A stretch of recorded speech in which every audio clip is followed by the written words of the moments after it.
In 1955, John McCarthy, the young sweater and glasses wearing, soon-to-be MIT mathematical researcher, PhD in mathematics having, current Dartmouth assistant professor, future Stanford professor, future wizard-looking motherfucker, and one of the early minds behind the very internet itself, organized the first conference of artificial intelligence, a term he coined. John wanted to explore ways to make a machine that could reason like a human, was capable of abstract thought, problem-solving, and self-improvement. He believed that every aspect of learning or any other feature of intelligence can, in principle, be so precisely described that a machine can be made to simulate it. Those are his words. He also thought artificial intelligence would rival or even surpass human intelligence somewhere between 5 and 500 years before passing away in 2011. And maybe, just maybe, like most dudes, when it comes to AI, on some level, he wanted a sweet, sweet sex robot. Probably.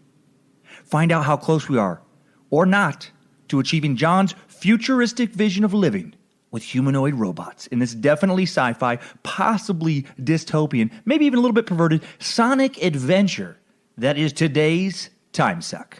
You're listening to Time Suck.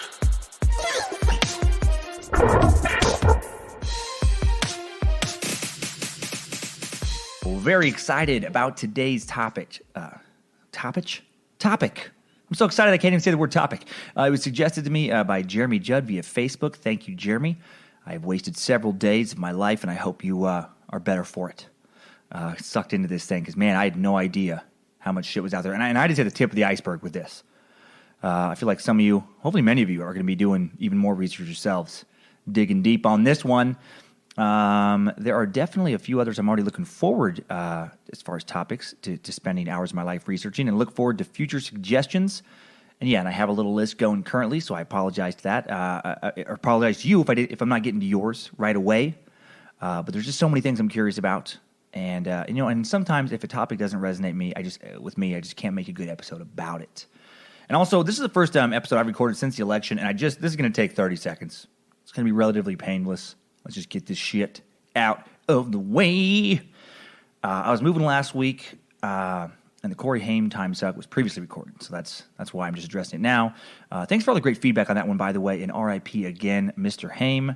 Not going to dig into the election results, too deeply, because I was reminded after making a few angry posts on Wednesday after the election on social media that the wound is still too fresh for those who voted for Hillary, and that a lot of people who voted for Mr. Trump are the sorest fucking winners I've ever come across in my goddamn life. You fucking won. So calm. So enjoy it. If you voted for him, really, and then somebody makes a Facebook post about I don't like him, and you just and have to fucking attack.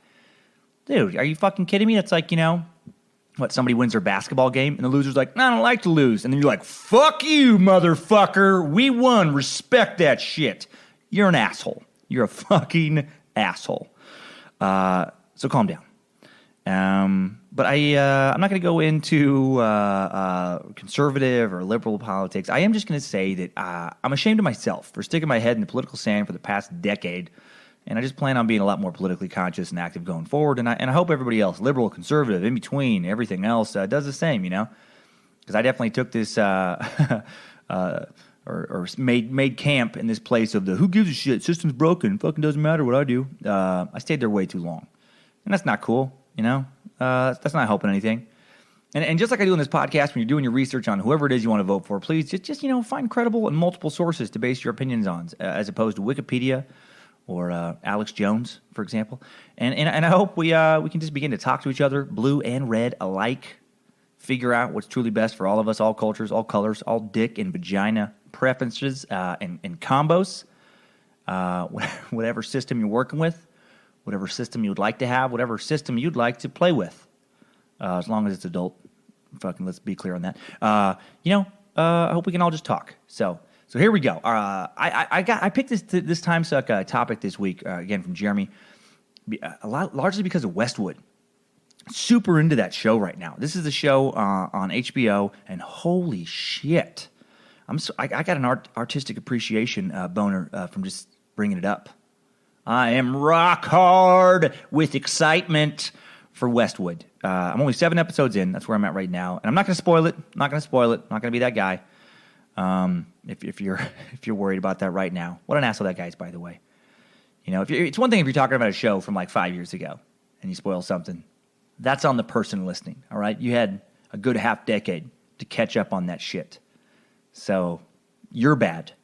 You know, if you're upset, but yeah, when somebody like is talking about a show that's currently like you've missed just one episode behind, and there's been a big buildup, and then they just ruin it without asking. I just want lightning to fucking strike them. You know, maybe not kill them, but you know, shake them up for a little while, and strike them like immediately after spoiling it, so they make a connection between spoiling things and getting a Mother Nature zap. But if you haven't seen Westworld, I just want to bring you up to speed on it. It's just like this futuristic. Again, it's this HBO show that I wish I was. I was gonna say I wish I was a part of. I'm so into it. It's like I would love to. Maybe I wouldn't love to work on that though. You know, that's what I learned working in the past 5 years in some other random shows. Is you're like, oh man, it'd be so fun to work in this, and then maybe you got a psychotic boss who makes you stay fucking long hours, day after day, serving their vision. And no matter how good that vision is, long hours suck. One of the many reasons I became a comic. Okay, so Westworld is this it's this futuristic theme park. And oh my God, the fucking CGI is goddamn incredible on this. But it's like, it's such an amazing concept. I guess it was a Michael Crichton movie from. I never actually saw the original movie, and maybe it was a book before that. Those facts are irrelevant to today's discussion. But anyway, people can basically you pay $40,000 and you take this train out into this huge, vast expanse of what looks like Utah. This huge, gigantic desert train, hundreds of square miles.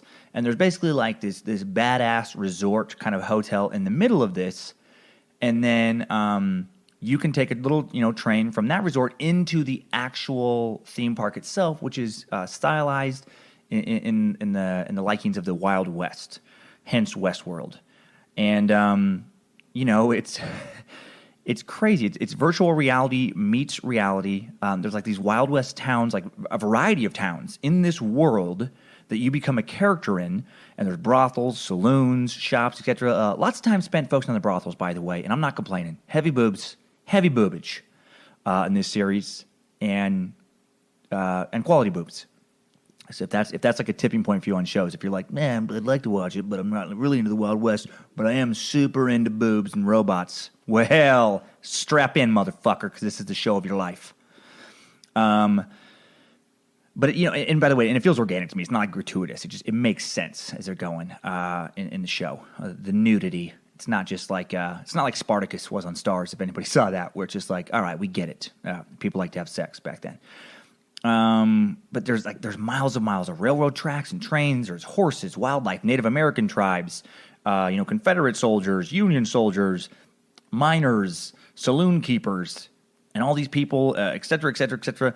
And all the people and animals that quote unquote live in this very, very hyper realistic world are actually just robots made of synthetic tissue that looks and feels incredibly real. The title sequence for the show actually kind of shows partly how they're made. Some kind of merger of advanced 3D printing, nanotechnology, powerful microprocessing, and they're programmed with super advanced artificial intelligence. So you can talk to them, seduce them, be seduced by them, hurt them, kill them, love them, go on adventures with them. Because all the robots are in these loops that seem to reset, I think, daily. And each robot, well, it depends. They reset daily. Depending on how long the adventure goes for people. You could go on one with multiple days, and so it won't reset until you've completed or not completed your adventure. Then it goes back to the center. You always start off in this one little town, and the farther you get away from this town, the crazier the adventures you can go into. And all the adventures are written by these in-house writers or who create these narratives.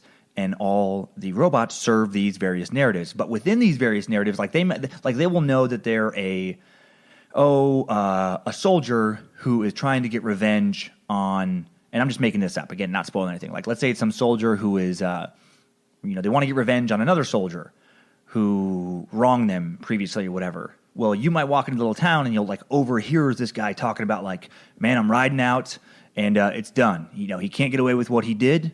Let's get this son of a bitch who's with me.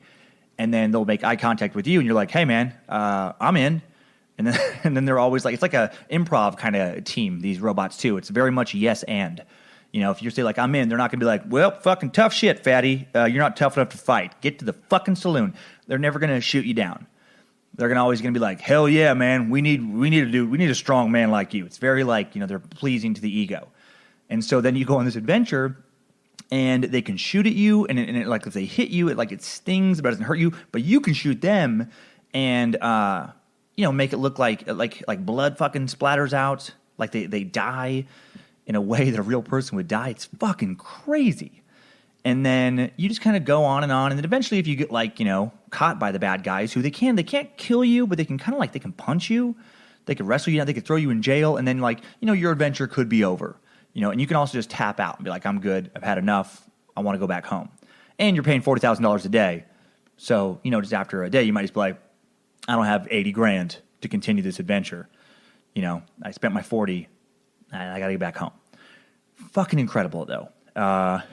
Really and basically the show plays amongst many interesting kind of philosophical concepts, such as, you know, what desires will man give into when there are no legal repercussions for his actions. The show plays with this notion of consciousness. Like, is there any real difference between the robots and us? Like, if the artificial intelligence becomes so real that the robots think that they're alive, they've been programmed with this backstory, but the backstory is as real to them, their memories are as real to them as our memories are to us, what's the difference between, you know, them and us as far as like kind of moral things? Like, you know, if they have feelings and all this, if they can feel pain, is it immoral to hurt them?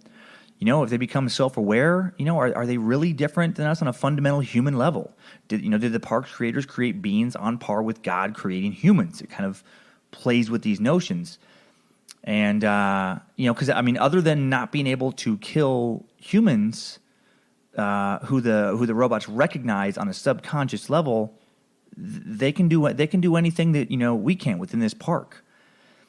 And it's crazy. And then there's this kind of like, you know, the Jeremy, the guy who brought up this topic for me to research, he referenced Skynet, which is the Terminator movies, which in the machines rise against us, artificial intelligence decides that humans are like a fucking pest and need to be eradicated.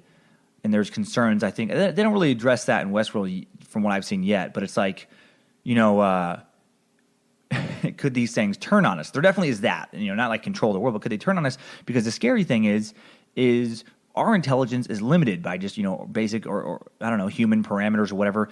These crazy microprocessors that these robots have, they decide kind of how smart each robot's going to be, but they're not like truly limited. So you could be, you know, if the robots can figure out how to program themselves with the machines they're already using, they could set their intelligence to be off the fucking chart and be way smarter than us. And because they're robots, they're already way stronger than us. You know, if they could figure out how to repair themselves and not need humans to repair them, they could be essentially, you know, nearly immortal. They wouldn't age. You know, could they just fuck us up? That's something that I think about watching this show, and it's something that, you know, people with artificial intelligence naturally go to. I feel like people go to two places with AI. Most people, they go to like basically companion robots, like fucking sex bots. Are we going to be able to fuck robots that look exactly like humans? I think mostly dudes are thinking that. Am I going to have a hot chick who doesn't fucking sass me and thinks that I'm cool, no matter how big a dirtbag I am? It's just such a male fantasy. And then the other place is, are they going to fucking kill all of us?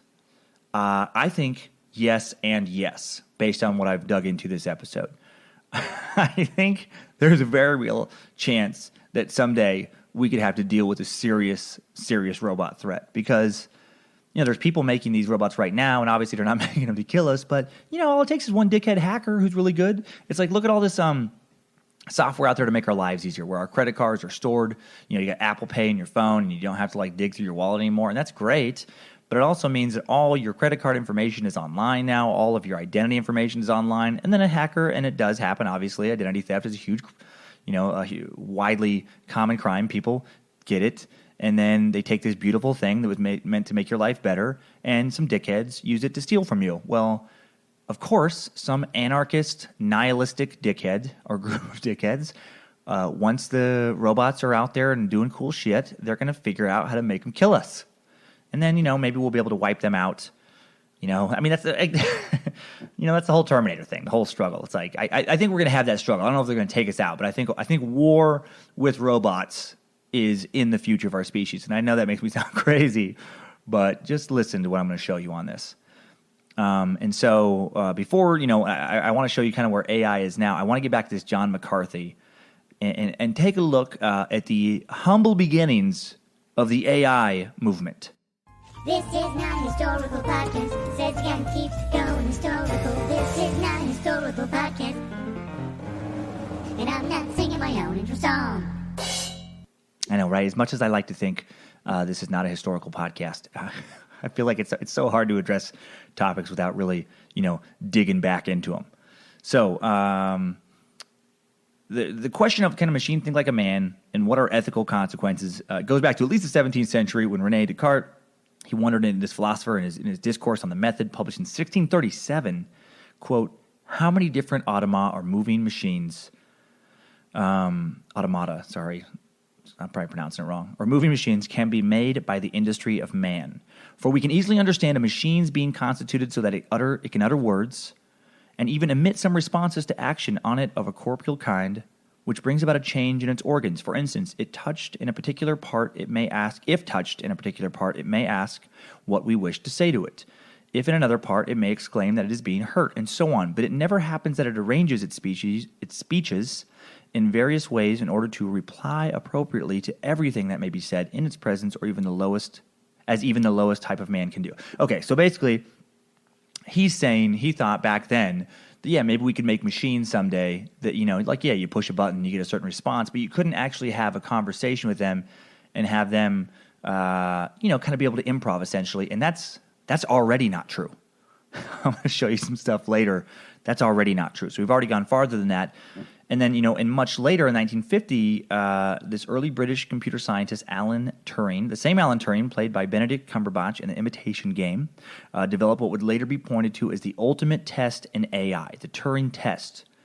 And this is kind of, what Descartes was talking about. He wanted to, he thought the test for artificial intelligence would be, if you could prove that wrong, which is when you have a human evaluator, a judge, a natural language conversation between a human and a machine. Some machine that's designed to generate human-like responses, and if the evaluator can't tell the difference between the human and the machine, like doesn't know who's who, then we've truly arrived at AI. And I think we're fucking close. And again, I'm going to get to that. And I didn't know how close we were. My mind was blown. My mind. And again, this is something constantly played with on HBO's Westworld. They're always checking in with the robots. It's like these constant scenes in the show where they're kind of asking them if they're self-aware, testing their abilities to improv along, are they truly improving on their own, or are they improving along the themes as they were designed to do?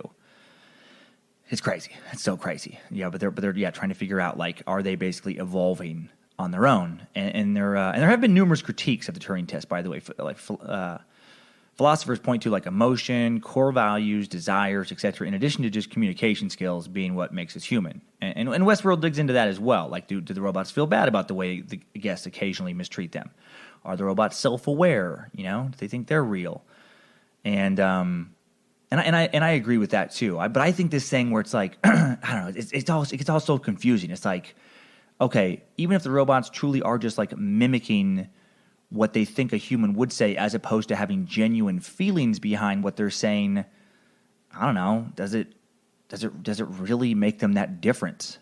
With that distinction. I mean, there's sociopaths out there who just kind of mimic, I think, what they think people would quote unquote normal people would do, and they just kind of mimic that. Is a robot any different than them? Really? It's such a mind fuck.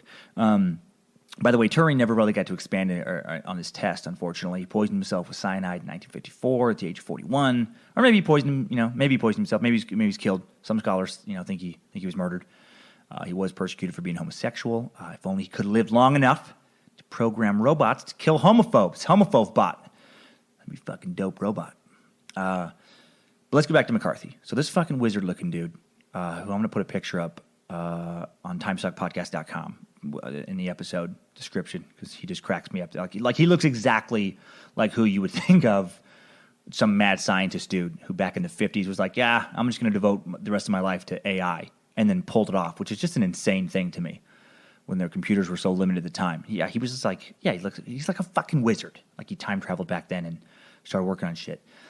So 1959, before I get to that, sorry. This guy, he was described as always focused on the future. He created the Lisp computer language, which became the standard for AI programming, still used today. So like this programming language paved the way for all kinds of stuff like Siri on the iPhone, like voice recognition software. 1959, he gets MIT's AI lab up and running, heads back to Stanford in the early 60s, gets that AI lab up and running. He ran the Homebrew Computer Club for Silicon Valley hobbyists in the 70s. Members like Steve motherfucking Jobs, maybe you've heard of him, the god of Apple, the guy who invented the iPod Nano. I don't know if he invented that, but he started the company that did. Steve Wozniak, another founder of Apple. These are just dudes, hung out in his little computer club. John was like the Michael Jordan and John Wooden of AI. He didn't quite invent the concept, the notion, but no one done more for the game from both the teaching and a coding, inventing, / playing perspective than this dude. And I tried to learn more about this Lisp computer language he invented to explain like the building blocks of AI programming, but it's fucking boring as shit, you guys. To me, it's very boring to me. It reminds me of when I tried to study computer programming back in college, which was my first major, by the way. It lasted a few weeks. I went to Gonzaga, and I thought I was going to be a computer programmer, and I started off in computer science. And that thought brings up a new segment I'm calling Getting Lost Down Nostalgia Lane. You're about to get lost down nostalgia lane.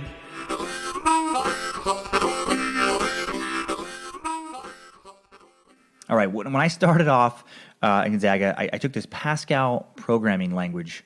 It was like in my first semester, and it was really weird because it was a dead language at the time. Things were going to C++, I think it was called, either C++ or C++. And so I was like, why do I even have to learn this? But apparently a lot of the concepts were building blocks for later stuff.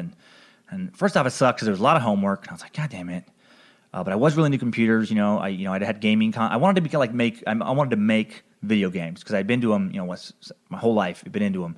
5 years old, 4 years old, maybe even had my Atari 2600, playing Missile Command, I think Chopper Command, a lot of command games apparently, Centipede, that kind of stuff. And then I had a Commodore 64, one of the EA games, early ones, Skate or Die. Yeah, a lot of you don't even know what a fucking Commodore 64 is. That was a real computer. It was right under the Commodore 128, and then Commodore put out its next model, the Commodore. We're now fucking bankrupt because IBM and other places have taken over. Nobody wants to use Commodores. And then I had a Nintendo, Super Nintendo, Street Fighter II, compact computer with Doom, Warcraft, and it was all really fun to play. But then I learned that programming it is like super tedious and you're just staring at code, and I didn't like that at all. And then I remember like my second week of class, I had this Pascal programming class, and the professor we had, can't remember his name, but he wasn't like out of a movie as well, like fucking super dork. This dude, he had like crazy dandruff. He had a press down, kind of comb over style thing with these shitty thick glasses, pocket protector with a couple pens. My mind's putting even some kind of I think he had a Texas Instrument, one of those fancy calculators in his pocket as well. Tucked his long sleeve shirts into his khakis, and a little bit of a gut. And I only bring that up because he would write equations on the chalkboard. And as he's writing, his gut would rub against the chalkboard, and then he would turn to address the class, and everybody else was paying attention to what he's saying, and all I'm thinking of, like, dude, you fucking have a belly of chalk. All I can think about is your chalk belly. Like his shirt, he would have like a dark-colored shirt that would be completely covered in chalk. And I remember like looking around to the other kids in my class, like, you fucking chalk guy, get a load of this fucking guy. And nothing from them. They were just like, what? So, yeah, dude, that's what happens. Yeah, when you rub your belly on a chalk, you get a chalk belly. So what? It's life. And I just thought, fuck these guys. There's no way, no matter how good of a career it is, I'm going to spend the next 40 years hanging around with these stoic assholes. So there you go. That's why I never got into video games. Welcome back from nostalgia lane. Okay, so we're back. We're back into history. McCarthy died in 2011 at the age of 84. And, you never got to see AI truly become a reality, which some think will never be the case, actually. Some don't think it's truly possible. And these people are known as idiots. No, some are scholars. In 1980, disagreeing with McCarthy article on artificial intelligence entitled Ascribing Mental Qualities to Machines, philosopher John Searle came up with the Chinese room argument. This argument states that computers can never have a mind, understanding, or consciousness regardless of how intelligent they can become. And he supposed an AI computer could learn Chinese, for example. It could memorize Chinese vocabulary and grammar rules, speak it correctly, etc. It could even pass the Turing test, fool someone into thinking they're talking to a real Chinese person. However, does it truly, quote, understand Chinese? Or is it just simulating someone who does? Searle then supposes that he's in a room, closed room, has a book with the Chinese version of the computer program, along with sufficient paper, pencils, erasers, and filing cabinets. He could receive Chinese characters through a slot in the door, process them according to the program's instructions, and produce Chinese characters as output. If the computer had passed the Turing test this way, it follows, says Searle, that he would do so as well simply by running the program manually. And I think what he's saying here in this test is that, I don't really care, but he's saying that, it doesn't have any feelings or anything about these. It's just, it's math, essentially, this language to him. It's just, but it doesn't truly understand it. But I don't know that really matters. It's like when I see a rock, I know it's called a rock because someone has told me it's called a rock. It has been assigned that title. I don't think about it more deeply than that. So I don't know if I agree with his test. It's like, who cares if the computer doesn't have any feelings about the language and it's just outputting code it's received? I think we kind of just output code we receive in a lot of ways as humans. I don't know. I'm sure a lot of religious people would disagree with that line of thinking. But anywho, McCarthy, various colleagues, they did a lot to get AI going. And then wake up and pay attention, conspiracy theorists. 1958, DARPA is created, the Defense Advanced Research Projects Agency, originally known as ARPA. They added a D a little later, as I like to do myself from time to time. Dick joke, snuck it in. Okay. Anyway, Skynet, motherfuckers. For the record, in Terminator, Skynet came alive in 2011. So if the movie Terminator is to be prophetic in any sense, at least they're behind schedule. But anyway, President Eisenhower starts DARPA to ensure U.S. military technology will be more sophisticated than any of the nation's potential enemies. Suck it, Russia. And from the 1960s to the 1990s, DARPA provided most of the funding for AI research, funding even our beloved wizard John McCarthy's AI research at Stanford. And he was doing it, he was getting DARPA funding, and perhaps inspiring the Dharma Initiative in the Lost television series. Guessed on that, but wouldn't be surprised. DARPA funded a speech understanding initiative leading to technology that led to Siri, John's work, voice recognition stuff. DARPA research led directly to the internet itself. Pretty big deal. Still around today, working on God knows what, as far as DARPA is. Probably some top secret shit. Found some rumors on the web. Rumors that DARPA is funding a program to replace GPS with some type of atomic GPS, like a system that can more accurately locate people, places, things on Earth without using satellites, which is terrifying, because then they could land a missile up any of our asses at any second. I feel like it's all coming fucking Orwellian thought control shit's on its way, apparently. They're also working on some type of software that allows you to track something from one camera to another, and they're working on new satellite cameras that can take a high-res photo of any place on Earth at any time, day or night, developing technology that will sonar map structures, allowing them to track individuals inside of buildings. God damn it. That combination means any of us could be watched at any time, and then all the time, and then Big Brother, he's just checking on us continually, and working on those butthole missiles I talked about, and that's a tough combo for us. But enough theorizing. Let's talk about where shit is actually at. You just learned something about history, even though this is not about history. And yes, I'm singing my own actual song. Okay, so enough history, enough speculation. Let's get to the entire point of this particular podcast. How close are we right now to Westworld sex robots? I mentioned perversion earlier. Found an article from November 15th on the nextweb.com on AI and the future of sex robots. And it refers to a book by some dude who refers to himself as a futurologist. Sounds pseudo-legit. A man named Dr. Ian Pearson, who claims by the year 2050, sex with robots will become commonplace. And actually, there'll be more people having sex with robots than sex with humans. I don't doubt it, actually. Matt McMullen, creator of the sex doll, and I'm putting a picture of one of these in the episode description again at timesuckpodcast.com if you're curious. He's working on sex dolls that use AI intelligence right now. And the dolls he already has, you can see a picture of one if you look. $5,000 a pop. Creepy realistic. Kind of sexy. It's weird to say, but yeah, kind of sexy. It's crazy shit. Crazy shit is already here. Definitely already here. There's a CNBC YouTube video of an interview conducted at South by Southwest in 2016 with an AI robot developed by Hanson Robots, who wants robots to work in healthcare. You know, I'm just going to actually let him speak. Check this out. This is crazy. We're designing these robots to serve in healthcare, therapy, education, and customer service applications. The robots are designed to look very human-like. And it does look fairly human-like. I'm already very interested in design. That's a robot talking. And the environment. I feel like I can be a good partner to humans in these areas.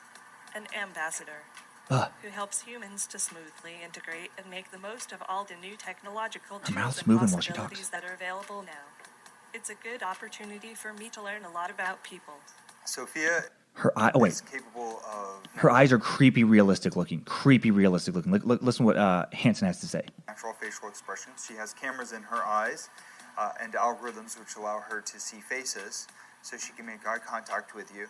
And she can also understand speech and remember the interactions, remember your face. So this will allow her to get smarter over time. Our goal is that she will be as conscious, creative, and capable as any human. In the future, I hope to do things such as go to school, study, make art, start a business. Fucking crazy. And and you know, she definitely, like, you would know that she wasn't human looking at her, but like way closer than I expected us to be at now in 2016. Holy shit. And I just think if we're this close now, I mean, he's saying by like 2036, you know, in 20 years, this guy says, you know, they're going to be part of everyday life. I think it could be faster than that because technology is advancing just exponentially quicker. You know, it's like I think about how, you know, 12 years ago I had a smartphone technically that was just so, like this Palm Pilot. It was so clunky. It worked so slow. Compared to the iPhone today, the iPhone is light years ahead of this thing. It's smaller, lighter, can do a million things, can take better pictures than the actual physical camera I had at that time back then. You know, it's more powerful now than my computer was 12 years ago. I mean, 12 years from now, if we already have Sophia, holy shit, you know, like what are we going to have? And check this out. On this video, and this is this YouTube video, you can just do like Sophia AI robot, and you can find it. This was hilarious to me that they actually put this in there.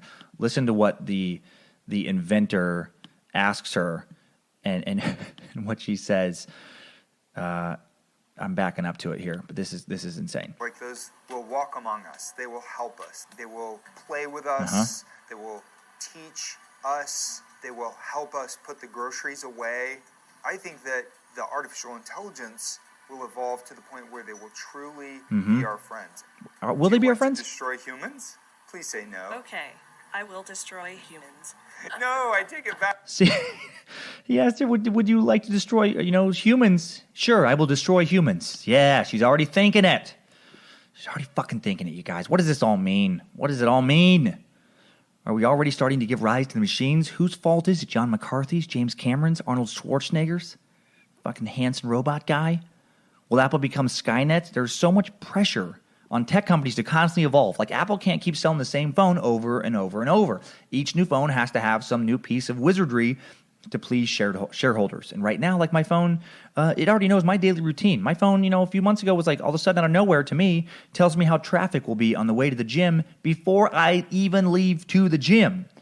Like it just knows my routine without me fucking asking. Google knows what I'm trying to ask it before I can even spell the words correctly. All based on the Lisp language of the AI programming.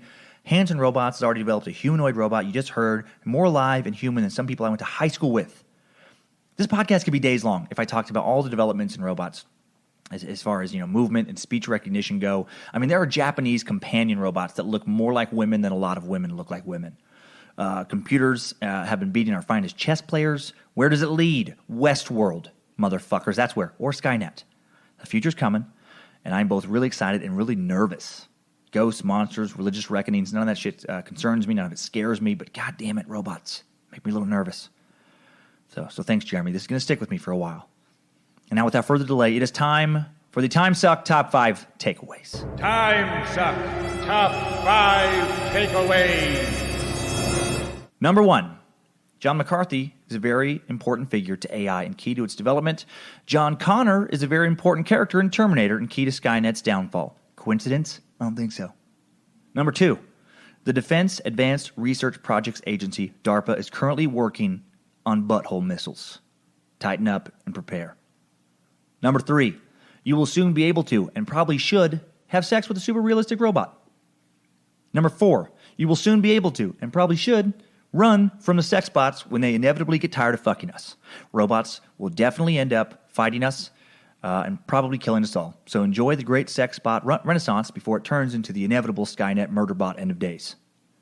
And number 5, you can and probably should start watching Westwood, unless it doesn't leave time for Time Suck. In that case, it's a dumb show. No one will even be talking about 6 months. Time Suck Top 5 Takeaways. All right, well, thank you for listening to another Time Suck, and listenership is growing. I couldn't be happier. And special thanks to all the great reviews on iTunes, man, and Stitcher. I just looked yesterday, and 80 reviews and counting on iTunes, and we're just getting going. This is the 10th episode now. The reviews really help get the word out to new listeners. So as a thank you for everyone who takes the time to rate Time Suck on iTunes, and I know some of you hate iTunes, but I'm doing this on there because it's where roughly 90% of my listeners download the podcast.